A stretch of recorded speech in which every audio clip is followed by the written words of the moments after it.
Hi, guys. Welcome to Real Food Recovery. Today we have a special guest with us. Natalie Ellis is the host of the podcast Motherhood Matters and a coach who helps women transform their lives and their families by understanding how the brain really works. But first, I want to say hi to my partner, Jamie. How's it going, sister? I'm doing okay. Glad to be here with Natalie. Good. Even though Natalie often speaks to moms, what she's going to share today is so relevant for anyone in recovery, especially if you're working to heal from the effects of ultra processed food use disorder. Because here's the truth, your brain is powerful, but sometimes it works against you. Natalie's going to walk us through 5 truths about your brain that can shift the way you see yourself, your struggles, and your healing journey. Yeah, and we're not just talking about theory here today. These are practical truths that can help you rewire your thinking, strengthen your habits, and actually make recovery feel more doable. So Hmm. let's dive in. And first, let's talk a little bit about who Natalie is. Natalie has Hmm. a degree in human development from Brigham Young University. She's also a certified life coach and teaches her clients a form of cognitive behavioral therapy, or CBT, which focuses on recognizing how our thoughts shape our feelings, actions, and results. She hosts a podcast called Motherhood Matters, as Paige mentioned, and has a coaching practice where she works with women who want to increase their positive influence by learning how to manage their own minds and emotions. She and her husband, Matt, have been married for 27 years and have 5 children, ages 11 through 20. So, Natalie, welcome to you. Thank you. Thank you, Jamie and Paige, for having me. I'm excited to be here today. So excited to talk to you guys. This is a fun topic, something I could go on and on about, I think. All three of us probably. Oh, I know. I do love it. So yeah, we're interested to hear your 5 big ones, what Yeah. stands out to you. And so Okay. we'll just kind of turn it over to you unless you have anything else you want to share about yourself. No, that's great. So the first thing, so the brain is so interesting because our brains are so useful, but they're kind of they're wired in a way that sometimes in our modern day can sabotage us a little bit, right? So the first truth that we'll talk about today is that our brain often lies to us. And, I always want to think like it doesn't mean to. It's not trying to, it's trying to help us, right? The brain is wired to keep us safe and to conserve energy and all these things. But in 2025, there are some things that our brain is wired to do that just are not useful in our modern day with all the conveniences that we have, right? And so Mm. I I was thinking about this. I have several teenagers right now, and if you have a teenager, you might you'll or if you've had teenagers, you'll probably remember this. But sometimes teenagers can elevate like a negative experience above. You go to school and there's like 10 positive things, but like maybe one person says something about or looks Hmm. at you weird or right, or you perceive this negative thing. Uh-huh. And you come home and it's like, this was the worst day ever. Everybody hates Hmm. me. I'm ugly, all these different things, Hmm. right? And so I think this can happen a lot with food, right? You eat healthy all day long, or you've eaten healthy all week long, and then Friday night you have an ice cream and you're like, oh, I'm a failure, and I just right. So your brain will just start creating this narrative that you've somehow just totally failed and you're never going to make it, and it's there to try to kind of keep you safe, but I think it really ends up sabotaging us because when we start listening to those lies we just feel discouraged. We start spinning in, you know, self-doubt and all of those things. And so I think just being aware that your brain does that is the first step, right? And if you can be aware that Hmm. that's going to happen and just kind of expect it, especially with Hmm. food, I think food is a place where our brain really likes to do this. I think if you can just expect that that's going to happen, it can help you be ready to fight it a little bit. So I think that the problem really begins when we kind of focus on that negative instead of just focusing on our progress, right? So yeah, I being aware that this is going to happen and there's nothing wrong with you when this happens. It's just you have a human brain and that's what our brain does. That's kind of the first step to helping move through that. So Yeah. Jamie, do you want to go first? And Well, I just have a question, and when I was reading your bio, I was thinking of something. I've many years in recovery and many years of cognitive behavioral therapy as well. Um, Mhm. and it's certainly been transformative for me in all areas of my life, all of them. yeah. So I wanted to ask you, because there's a popular belief out there about feelings shaping thoughts, shaping actions, shaping outcomes. You know, Mhm. that all of our thoughts, even and I don't know if that's is dysthymic the right word, where we don't even know what we're feeling or we can't even name our feelings, Mhm. that there's even the school of thought now that even if you don't know that you're having a feeling, but you know you're having a thought, chance, you know, like the science is there's a feeling that's creating that thought. So is that the right order, or is that the scientific order of what happens in the body and brain? That not in cognitive behavioral therapy. I don't know if there's a different that Okay. what I Okay. teach is that all of our thoughts are what create our thought is the first piece of the cycle, right? And so Uh-huh. if you have a certain thought, it's going to create a feeling, right? And so some of our thoughts, they come up and we don't even know that it's like sometimes we feel like we're responsible for the thought that we have, and we are in a way.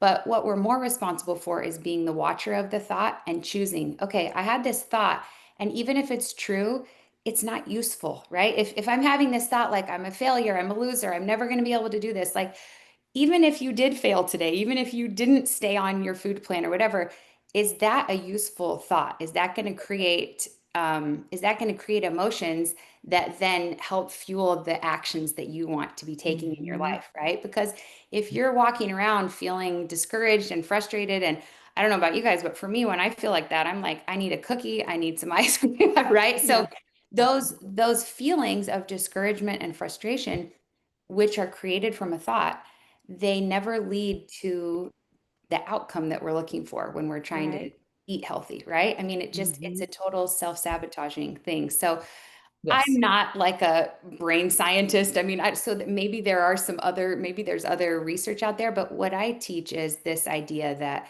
and that's what CBT really is that there's this cycle, right? That we have a situation and then we have a thought, a feeling, an action, and a result.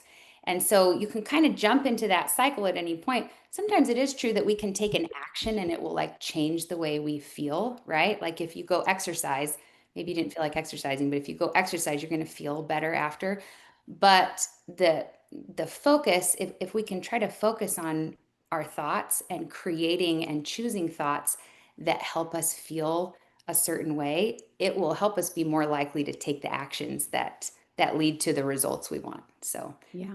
does that Yeah. answer the question? Well, thank you. Yes. And that could be, like you said, another whole area of Yeah. for Mhm. people There's to so many, right? consider. Yeah. But thank you. I'm certainly not claiming to know every every area of the brain. So, yeah. And for people listening in, they've got to, when they hear it, they're like, yeah, that sounds right. And yeah, I should do that. But how would you tell someone who is just hearing this for the first time, where would they start with Yeah. this? Because that may be just that very first step, may be the most overwhelming thing that would keep somebody from participating in this type of thinking.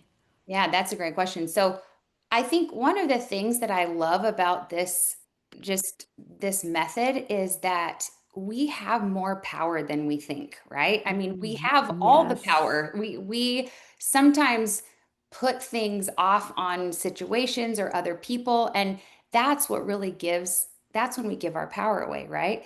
But if we can Mhm. recognize that it is all in between our ears, like all of your power lies right here. There's a book that you guys have probably read, Man's Search for Meaning, Hmm. by Viktor Frankl. And, he talks about, let me find this. I actually got this quote earlier today because I was thinking about this he says, between stimulus and response, there is a space. In that space is our power to choose our response. In our response lies our growth and our freedom. So anytime you're presented with a choice, you can just, you can do the knee jerk reaction and just eat the thing or yell at your kids or whatever, get mad about whatever. Or you can take that time and recognize like I'm an agent. I get to choose. I get to decide. Like no matter what everyone else around me is doing, I get to decide what I'm going to do, right? So Yeah. I think that awareness that we are not our thoughts, but we are the watcher of our thoughts, and we get to choose. We're the consciousness that sees the thoughts on the stage, And we get to choose, is that thought serving me? Is that sabotaging me? And then we get to decide like, yeah, I don't want to be a person that acts like this or takes this, takes these actions. So does that answer the question? Yes, and I call that the pause button. And I Yes, say that's the most powerful thing that you have in your recovery is to utilize that pause button. It is the yeah, difference between success and failure. It's for impulse sure. control, right? If and you've got a split second to do it. Right, Because right. once that train leaves the station, sometimes it's hard to reel that Hi. in. But yeah, Yep. everybody has that split second. And that's, I think, when you practice that, that muscle, that pause muscle gets Yeah, stronger, especially once you've done it a few times and it's effective. And you yeah. go, hey, I'm not Hey, ending up with a bunch of horrible regrets here. And it's yeah, really not that hard. It's just remembering to do it. yeah. So anyway, yeah. That's what I was going to say. I think that is one of the most powerful things about this is it's just like anything in life, like the more you practice it, I mean, we have these neural pathways in our brain that we have some very well-worn ones that are just like Mm-hmm. roads that it's like when you're driving to, you Autopilot. always go and you're just on autopilot, right? But the cool Mhm. thing is you can change any of them, I right? And love neuroplasticity. yes, if Yep. you want to change, then, it's not easy, but it's simple, right? So you Yeah. can choose to Yeah. like, hey, I'm just going to practice all week this week. And it takes Hmm. more than a week usually for me. Yeah. But that change is available, right? Yeah. Thank you. Okay. Yeah. Tell us what you got next, girl. Okay, so the second thing is that whatever we avoid controls us. And I love this one because I could just see so many evidences of it in my life. I always want to say, like, I found coaching because I needed all of these things. Like, I have not like figured all of this stuff out, right? I needed some tools in my life. And so that's one of the reasons I love coaching because it's just in every relationship, in every situation, it's just so useful. So, you guys have probably seen this movie in Encanto. It's a Disney movie from a few years ago, and it's about this. There's this family, and they live in this little village, and there's this guy named Uncle Bruno in the family, and he always has like these dreams, these kind I of know where visions. you're going with this. What was that? I know where you're going with this. People think Okay. my dog after this character, but yes. Oh, funny. So, he has these visions of these like terrible things that are going to happen, and then they all come true, right? So there's this song in the show that the main chorus of the song is "We don't talk about Bruno," right? People Hmm. want It's a to sing great it song. forever. So they keep saying, "We don't talk about Bruno, no, no," right? So this whole thing. And it's kind of funny because they're singing "We don't talk about Bruno," and in singing it, I mean, they're talking about Bruno for full time, right? So it's just a funny, kind of ironic song, and it has a great lesson in it. And so, you can probably think of a lot of things in your life that are like this. I mean, maybe you really want to exercise and you wake up and it's like, oh, I don't feel like going. And all day you're just kind of finding, well, I can't go now because I got to do the laundry. I can't go now because I got to do this. I can't, right? Where if you would just get up and go, then you'd feel great and you'd have all the benefits of the exercise. And so, whatever you're avoiding usually tends to control your life. And so, I thought about this, with food. One thing that's really helped me as I've tried to eat healthy and have a certain just kind of regimen that I follow, I really don't do well with like, you can't have it. Anytime someone tells me like I can't do something, I just want to do it more, right? Hmm. So instead of thinking of all these things you can't have and all this food that you have to avoid, if you can change it into a thing of like, this is all the stuff I can have. These are all the amazing, beautiful, healthy foods that I can eat. And that kind of helps flip that mindset of Hmm. instead of avoiding sugar or avoiding X, Y, or Z, it's like, what can I add in there that's going to help me just not feel like I'm having to push everything away? And, so yeah, that's kind of the general idea of that one. Go ahead, Jamie. Do you want to go? Well, I love the you like that what you share reminds me of that phrase, what you focus on grows. So if you focus on what you Yeah. can't, you'll only think about what you can't can't Hmm. do, can't, whatever, have access to. Right. But if you focus on what you can, right, Yeah. um, that will grow as well. So Yeah. that's I love that reminder. It's something that I've worked on with clients for a long time, with myself even, and so Yeah. thinking about what I'm not going to do, what I'm not going to, what are my options? Yeah. Yeah. It goes back to even, what friends of mine that are teachers and moms, they'll say, these are your choices. We're not going to talk about what you can't have. We're going to talk about what you can. These are the two. Yeah. Hmm. So choose between these two. You're Um, right. and when you think about parenting and reparent, my world is reparenting, um, Hmm. and the interfamily world, and how a lot of that reparenting and repairing happens. A lot of times, I don't deal with children, physical children. I'll deal with, the inner child or the inner teen, and I have to give those same reminders to those parts of me that'll act up. Yeah. Um, Yeah. and I have to do those same reminders, like, nope, that's not what we're talking about. We're only talking about these two things. What would you like? Here's Mhm. our options. And Hmm. Yeah. it's the same thing applies. So it's very interesting. Um, and I think that it's powerful. What you're talking about, Natalie, is the power that your clients and, that you're, really giving to people. You're reminding them of where their power is, not Mhm. instead of, well, why are we wired this way? Why, why that? Why are our brains going, wired for millennia a certain way? And it seems Mhm. to work against us in this new world we're in the last, 50 years, especially. But Yeah. if we think about, okay, well, how can our brains work for us in this new Yeah. environment instead of against us? And I think Mhm. there's two things that I've realized. I would love to hear your thoughts. When we think about how our brains work for us in Mhm. a food and a social media environment that is designed to make us fat, sick, and nearly dead, Right. or checked out and programmed, however you Mhm. want to say it. Uh, Yeah. how does one reconcile their brain, right? Their, you know, millennia old brain with Yeah. this new environment in the last 50 years?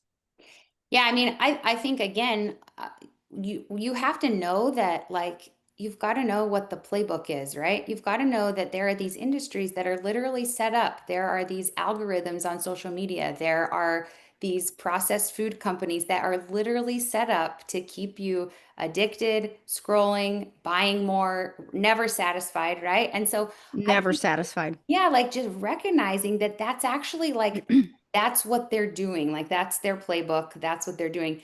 To me, when you know that that's like the agenda, I don't know. I don't want to be like a I'm not trying to be rebellious or whatever, but sometimes when I know someone's like trying to hurt me, I'm like, "Oh yeah, I don't want to participate in that." Like, Exactly. no, thank you, right? And so I think this and trying to create instead of like I can't do anything, trying to create a little bit more of like an abundance mentality about this world that okay, so do you want to be like everyone else? It's really easy to do what everyone else is doing. Yeah. I mean, if and Right. like if like the really important successful things were easy, then everyone would be doing them, but they're Yeah. not. Everyone's doing the kind of, Mindfulness. lower brain thing. Yeah. So that to me just helps me. I mean, not to be, not to offend No, anybody. no, it's true. I Nope, think it's true.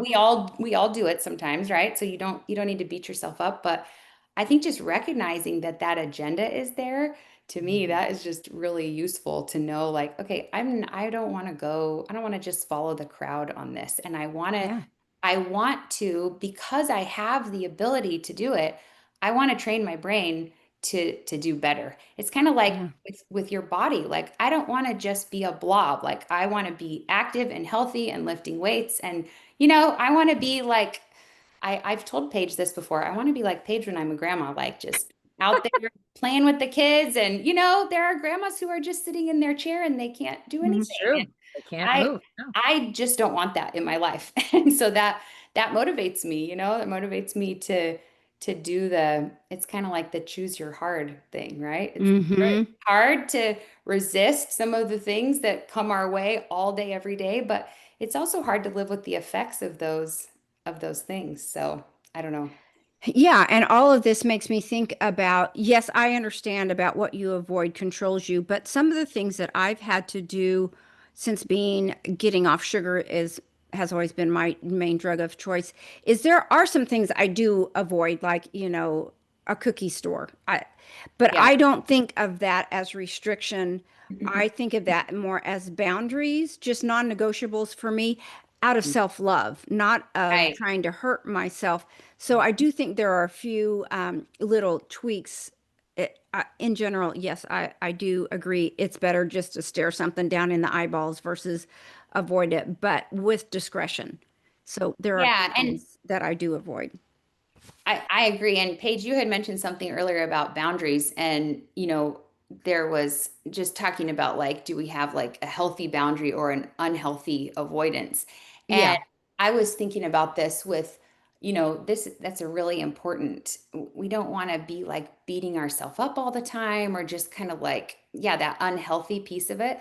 But to me, there's a way of thinking of it like because I love my body and I'm thankful for my body and I'm thankful for my life and my family and my children, because I love and value those things, I want to have these boundaries, right? I want to choose to eat certain things and not eat certain things. And I want to choose to exercise. And, so I think that when we can look at it from more of a perspective of love instead of fear, right? It's like that Yes. fear-based Yes. Yeah. thinking to me is what Yes. kind of creates the unhealthy piece.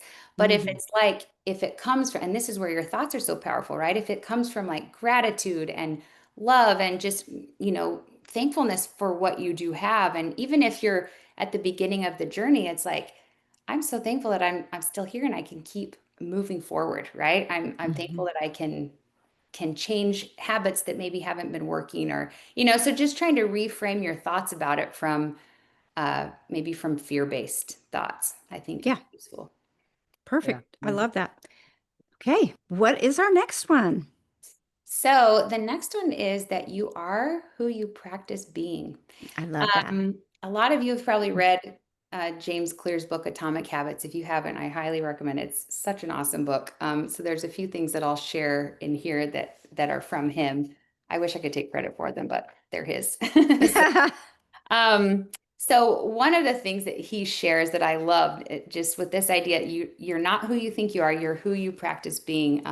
He Love talked about that. how there are people who are able to successfully stop smoking, they stop thinking of themselves as a smoker. And so their whole identity shifts. So it kind of goes back to this boundary thing, right? Where they're not just like white knuckling every day, like, I'm not going to smoke, I'm not going to smoke. It's like, I'm not a smoker anymore. So that there's that thought pattern again that they start thinking of themselves in a different way. They start thinking more highly of how they want to treat their bodies. And I think you can easily transfer this to food, right? Like, I'm not a person that's going to eat a whole pack of Oreos every day. Like, I just Hmm. not going to do that, right? And so I think it can kind of, as you practice that, um, you it changes your identity, right? It changes who you think of yourself as, and then as you think certain things, your feelings will follow and then your actions will follow.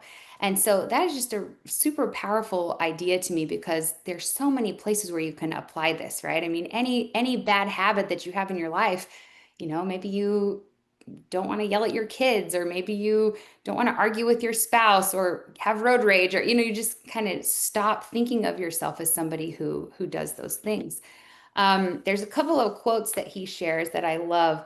He says, "Every action you take is a vote for the type of person you want to become." Hmm. Love that. Like every time you walk in the kitchen, it's like if you're on a food journey, how are you voting for what vote are you giving yourself every day when you go Mhm. into the kitchen? Habits are the compound interest of self-improvement. You do not rise to the level of your goals, you fall to the level of your I system. love that. I I love love that that. one. That is a great Hmm. one Say for that again. food. Say that again. Yeah, I've You done that. Yeah. you do not rise to the level of your goals, you fall to the level of your systems.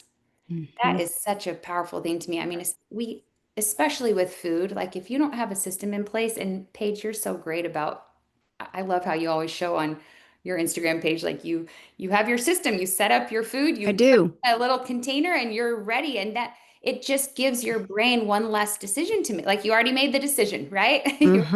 Can I say that I'm a well-oiled machine when it comes to that? And I Ah, am because I already know that's the one thing that keeps me the most safe above anything else is Yeah, I let that responsible adult be in charge of, okay, this system works. It's fail proof. It's literally fail proof. right. I'm no genius.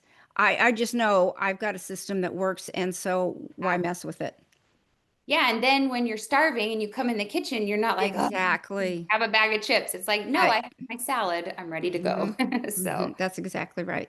and you're a great example of this too, because that's just who you are, right? I mean, that's just Who who I've become. you be. It's who I've Yeah, become. right. So maybe you weren't there, but I mean, did you, I'm guessing that your thinking has changed over the years in order to get to where you, Right. right? Yeah. I never had my protein shakes planned out for a week in advance and have them ready to go in the morning because I'd just wait till I was, 9:30, 10 o'clock and then start grabbing the M&Ms and Diet Coke. And Right. that's, on a big day, it'd be peanut M&Ms or something like that. So there's zero planning involved. And I don't know why I had not put those dots together as far as pre-planning equals success. My brain Yeah. had not matured to that. Well, it takes a minute, and I mean, it's awesome that you've figured out a great system. But yeah, I Yeah. think just that idea that you can, um, again, your thoughts are controlling that situation, right? Because you Hmm. have to think to plan and get it all worked out, but then you've already made the decision before you get into that I love situation, it. and so I then love it so much. you're all set. I love me for that. That's Yeah, something I really do love me. good job, good job. That is awesome. I was going to see if there was any other. Um, oh, the one other little thing here is just this idea that like what is like a small habit that you could practice every day to help you become the person that you want to be, right? I like to think Mhm. about this idea. I talk to clients a lot about this idea about a future self and think about your future Yes. self. So like, if you wake up and you're not really feeling like going to work out, like do it for your 3 o'clock self is going to thank you if you go do Yeah. it, right? And I so love that. think about her. Get how would your future self, what would she be thinking this morning? What would she be Hmm. eating? How would she be Hmm. interacting with the people that she loves? And think about that person. And maybe you're not her yet, but you can do little things right now to become her. And that's the only way to become, right? Is you got to just Hmm. start right where you are and start moving forward. So, Yeah. yeah. Do you care if I go ahead and jump in, Jamie? No, go for it. Uh, I love future self. We talk about future self thinking a lot in recovery, the pause button and the future self mindset, just staying in Yeah, that spot because uh, it is hard to get up and go to the gym. It is hard to do food prep. And one of the things that I'm going to use the gym, for example, and I don't feel like going, I don't want to do it. I mean, I feel like that 9 out of 10 days, but I do it anyway right, because no one's ever left the gym and said, I regret that. That right. was the worst thing ever. But there have been times that I've said, okay, you don't have to maybe go do everything that you had planned today if you're just not feeling it. How about we negotiate and there's some place where we can meet in the middle? Yeah, And then more times than not, you end up doing everything you want to do once you get totally. going. But it is still that self-talk, right? That Mhm. you still are working in a gentle way. And no one's ever hated themselves into recovery or hated themselves into doing something. So when you can go gentle and loving, it Mhm. just invites cooperation, right? There's less resistance, True. and you almost go like, okay, it's all right, I'll All do right. it. Yeah, totally. And that is such a great point that I talk to moms about this a lot. You kind of have these two parts of your brain, right? You have like the mom, the like loving mother part of your brain, and you have the little toddler who just wants what they want when they want it. And Hmm. you've got to, with your own self, you've got to notice when that little toddler is throwing a fit, and you've just got to put your arm around yourself, like it's okay. And like you said, I mean, my thoughts about parenting are it doesn't help to just whack your toddler and stick them in a timeout. I mean, that just doesn't usually. Maybe it'll like stop them for a minute, but long term, that just doesn't really work, Hmm. right? And so the same thing is true with our brain is that if we can just compassionately and lovingly say, okay, I know you don't feel like going to the gym this morning, but we're just going to go anyway. And we're just going to get there and we'll just kind of see how we, right? And so when you try to like beat yourself up and guilt yourself into it, it just, it backfires. And so, Mhm. yeah, I really like that approach much more to just try to just become that person that is kind to yourself. That a lot of people have this false notion that if you're kind to yourself, if you're compassionate with yourself, it's kind of like you're letting yourself off the hook. Right. And the Mhm. exact opposite is true because, Right.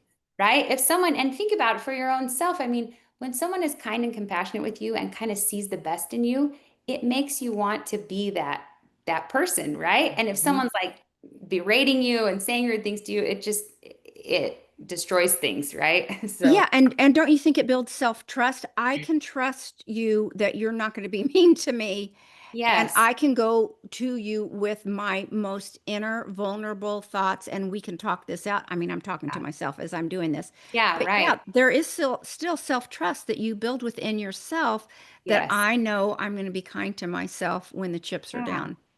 And to me, that is one of the most powerful things. Like, if you can have your own back, I mean, Yes. there's hopefully we all have a network of people that we love and who love us. And, but, there are days where like you've got to have your own back. If you can't have I your love own back, that. if you can't Huge. count on yourself, I like love that. problem, right? And so you got to kind Mhm. of, sometimes I'll tell people like, if you go to the gym and you get there and you're like, oh, why didn't anyone pack my water bottle for me? It's like nobody's gonna pack your water bottle for you, right? And Yeah. it's the same thing with just having your own back. Like you've got to kind of give yourself what you need sometimes. Yeah. I think all the All time. the time. So Mhm. yeah, that's a Mhm. powerful Yeah. thing. Yeah, And it'll help you become that person that you're practicing, um, that you practice being. I Yeah. love it. I love it. And it's the whole idea of personal self-responsibility, personal responsibility, right? It's that whole idea that Mhm. nobody's going to do this for you. Nobody's going to come in and, talk you up to do something. It's got to Yeah. Yeah. come inside of you. And if what you mentioned earlier, was that whole idea of, that inner family work and that reparenting work. And I think many people, and I spent years doing this before I found recovery, many people think that someone's going to come save them or someone's going to intervene on their behalf or do Yeah. something or help them do something they don't want to do. Nobody's coming to save you, Usually not. Yeah. right? Nobody on the human plane is coming to save you. Yeah. Yeah. And I think, there's a couple of, as I was thinking about just this point, there's a couple of little thoughts that I think can be useful. There's a quote that I love by a woman named Elizabeth Kubler-Ross, and she says, "There are only two emotions, love and fear. All positive Yeah. emotions come from love, all negative emotions come from fear. From Mm. love flows happiness, contentment, peace, and joy. From fear comes anger, hate, anxiety, and guilt. It's true that there are only two primary emotions, love and fear. But it's more accurate to say that there is only love or fear, for we cannot feel these two emotions together at exactly the Hmm. same time. They're opposites. If we're in fear, we are not in a place of love. And when we're in a place of love, we cannot be in a place of fear. And Hmm. I love this just in personal development because I think sometimes it's so easy to get caught up. Again, our default setting in our brain is fear, right? You don't have to practice that. It's just going to be like it'll just be there to keep you It's safe, waiting right? for you. Just Yeah, waiting for you. it's waiting for you. So I love this idea because you can always tell. I mean, it's very easy to tell if you're in love or fear, right? Because all of another concept that I teach my clients is this true self, false self idea, right? And your true self has all the emotions that come from love, right? Generosity, kindness, goodness, patience, all those things. And the false self are all the emotions that stem from fear. So it's, feeling insecure and judgmental and critical of yourself and others, right? And so that to me is just a really good little check that you can do is like, am I practicing being a person who works from love or from fear? Because Hmm. if you can kind of identify that, it's very easy. I mean, I'll do it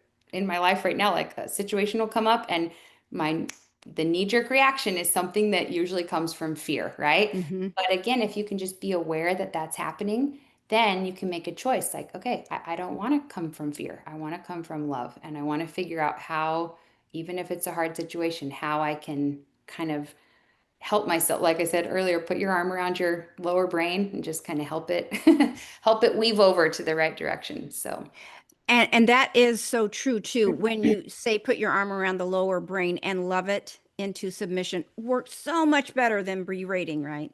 so much better. I mean, just like with little kids, just Yeah, like with Right. it any is. human, right? Love is the most powerful force. So Yeah, beautiful. That's a great, I was just talking to one of the people I work with, fellow travelers and in my eating disorder recovery group. And she was talking about, love wins, right?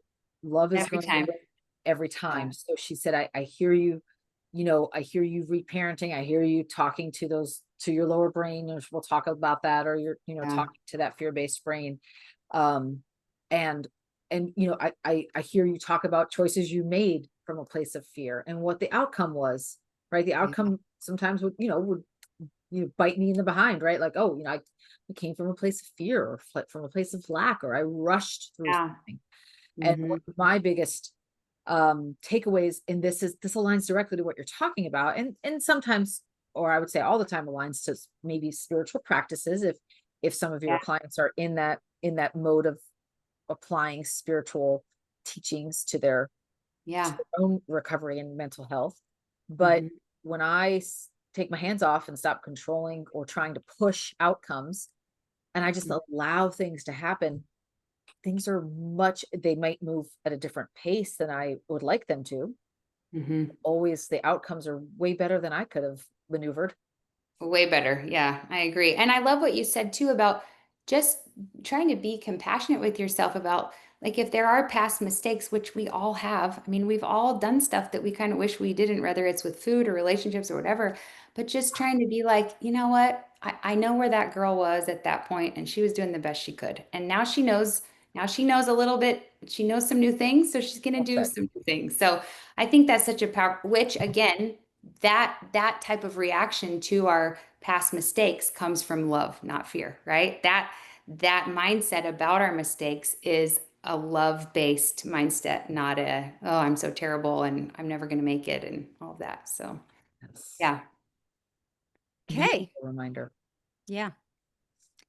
You want to do number four? Okay, number 4, you are wired for emotion but built to Love regulate it. this. So, Love this one this. has this is one that could be like all of these could just be a whole thing, but I especially know, I know. We're gonna have we'll to try have you to back. we'll try to do this quickly, but so this is really interesting to me because, sometimes we live in this society where it's like there's kind of this unspoken thing that like you're just supposed to be happy all the time. And if you're not happy all the time, then something must be wrong with you. But Hmm. have you guys seen that movie, The Stepford Wives? Do you remember that movie where it was like all the ladies that were like, right? It's Yeah. kind of like, or like the Barbie movie. It's just like if everything's like Yes. perfect all the time, that's not real life. And it's really, if we think Hmm. about it, that's not even what we really want. I mean, the Right. the thing that would be weird is when something really bad happens in your family or in the world, if we were just happy and no emotion about it, that would be weird, right? And so Hmm. we are built to feel emotion. We're built to have reactions to things that happen in our life or in the world, whatever. So, but the key is that you don't want to let those emotions just take you down the river, right? And so you want to learn how to regulate your emotions. And that's what I do in my coaching program. And it's the same thing that you guys do. Like when you feel like you really just want to eat this thing, I mean, that's fine. It's fine that you feel like that. But what do you really want, right? What do you really Yeah. want in the long run? So um, I'm trying to think of the best way to kind of summarize this quickly. I think that the trick and kind of the key to this point is that you want to figure out how to regulate your emotions, not figure out how to not have emotions, right? Because sometimes, when we're in a really bad situation, we do feel like, oh, I just wish everything was fine and everything was happy. But that's just not real life. And part of having like a real full human experience is that we are going to have these peaks and valleys and we are going to have hard times and good times. I always tell people that life is 50-50. We all have it. Even the person who you see and you think her life is perfect, it's not. She's got hard stuff that you don't know about. And we all do, right? And so learning how to kind of regulate just allowing these emotions, when you think about it, all an emotion is just a vibration in your body. And so if you can just kind of take it down to that level, when we have really bad emotion or like negative emotions, if you can just kind of sit with it for a little bit and just let it be there.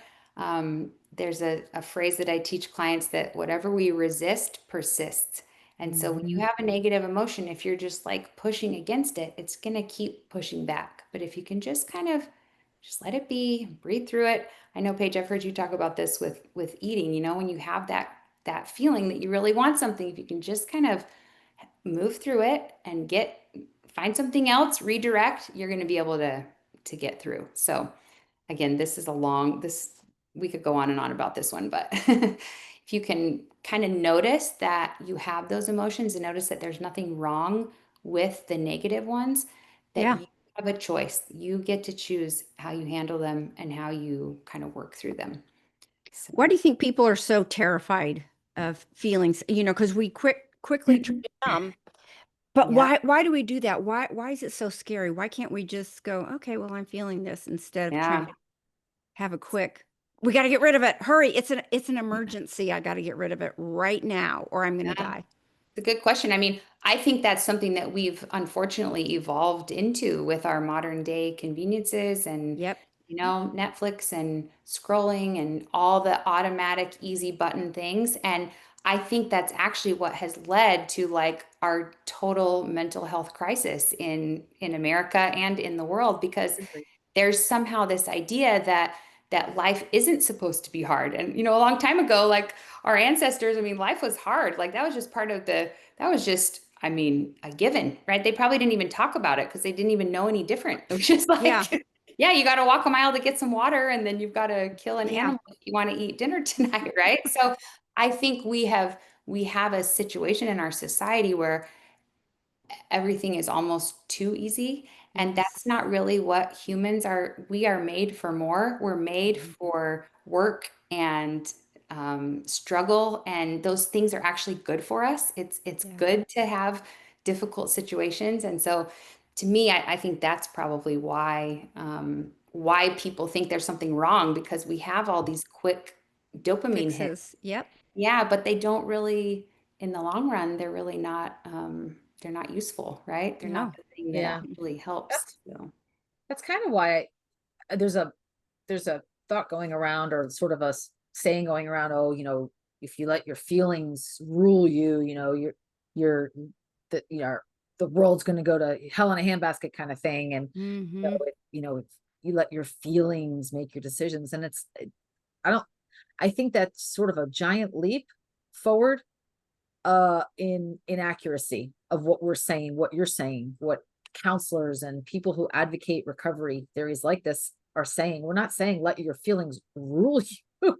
All we're saying is identify them, feel yeah, them, acknowledge them, welcome yeah, them, don't fight them, process them, and hmm, then bond. Like yeah, let it flow through you. It will flow through you, and then yeah, you move And on. you'll Like nobody's you'll saying like, still oh, be alive. right. yeah, No one's and saying grab it and wield it like a weapon. right. And I think we're actually saying the exact opposite, right? Is that you Right. you recognize that there are big feelings that exist, Right. and rather than just giving in to all those big feelings and doing whatever feels good whenever it feels good. I mean, that's the problem, right? That's the issue. Scary. That's Yeah, if scary. you just do whatever you want whenever you want, that leads to problems, right? And Yeah. Big problems. learning how to manage your mind, learning how to have self-control. I mean, those are all things that they they help they help us have better mental health, right? Because that's what we're Yes. built to do.